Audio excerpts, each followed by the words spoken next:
Jadi memang apa yang ditulis oleh Matius, apa yang ditulis oleh Markus dan sebagainya, ya, itu tidak semasa zaman Yesus. Makanya isinya ya kan tidak karuan. Yang ditulis oleh Matius, Markus, Lukas, Yohanes itu hanya sekedar biografi. Dari 4 penulis itu beda-beda.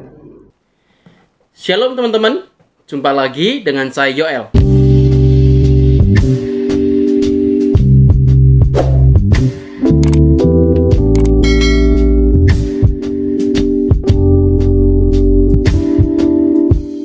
Terima kasih buat teman-teman yang sudah mendukung saya lewat channel ini. Kiranya Tuhan memberkati teman-teman. Bila teman-teman belum subscribe, silahkan subscribe channel ini dan sebarkan video ini sebanyak mungkin sehingga channel ini makin berkembang dan saya bisa meneruskan pelayanan saya di dalam channel ini, teman-teman. Nah, teman-teman yang dikasihi Tuhan, pada video kali ini kita akan mencoba meluruskan anggapan Ustadz Fadil Taslim yang dimana dia seorang pakar kristologi. Itu kepercayaan mereka mengangkat Fadil Taslim sebagai pakar kristologi, teman-teman. Dia mengatakan bahwa tulisan-tulisan dalam Injil itu nggak karu-karuan. Injil Matius, Markus, Lukas, Yohanes itu menuliskan cuma biografi Yesus saja. Dan tulisannya itu tidak banyak kontradiksi lah, intinya begitu. Kita coba lihat dulu cuplikan videonya, teman-teman. Jadi memang apa yang ditulis oleh Matius, apa yang ditulis oleh Markus dan sebagainya, ya, itu tidak semasa zaman Yesus.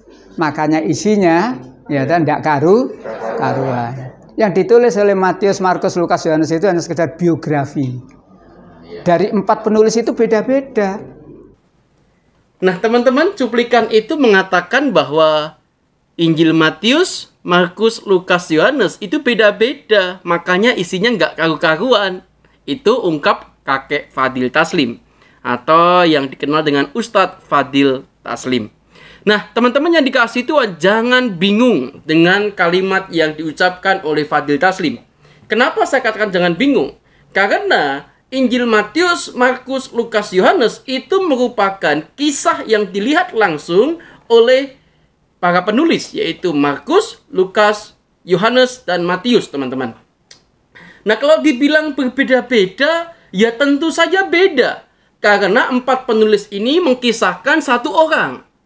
Bayangkan saja, tatkala misalkan penulis itu, katakanlah Matius, sedang bersama Yesus, maka Matius akan mengkisahkan kisahnya Yesus dengan lebih baik.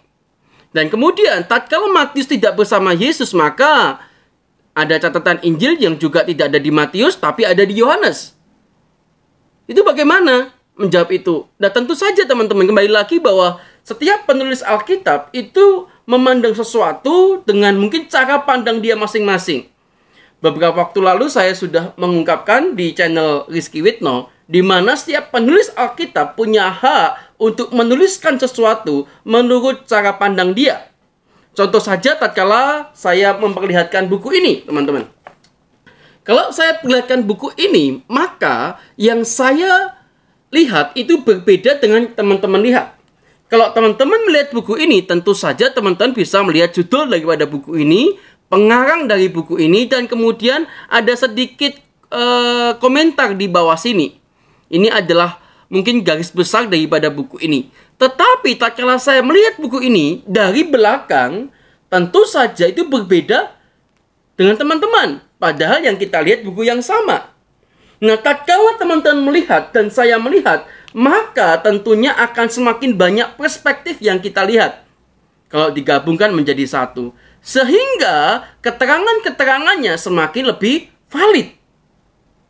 Karena kita melihat buku yang sama. Dengan demikian, Injil Markus, Matius, Lukas, dan Yohanes, 4 Injil itu menulis tentang Yesus dengan cara mereka masing-masing, dengan apa yang mereka lihat. Dan tentu saja itu semua diilhami oleh Roh Kudus. Mereka tidak sembarangan menulis. Nah, teman-teman yang dikasihi Tuhan, maka dari itu apa yang diungkapkan Pak Fadil Taslim ini mainnya kurang jauh. masakan sama. Kalau empat penulis itu menuliskan yang sama tentang Yesus, tentu saja beda. Bagi teman-teman aja yang melihat video ini, tentu anggapan teman-teman tentang saya itu pun juga berbeda. Ada yang memandang negatif, ada yang memandang positif, ada yang menilai begini, ada yang menilai begitu. Demikian 4 penulis itu, dia memandang sesuai dengan apa yang dia lihat. Nah, teman-teman yang dikasihi Tuhan, jadi jangan terkecoh dengan penjelasan Pak Fadil Taslim tatkala dia ngomong Injil itu nggak karu-karuan. Itu salah besar.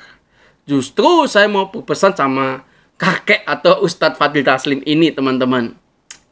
Kalau Pak Ustadz belum bisa mengajar Alkitab dengan baik, jangan mengajar Pak Ustadz.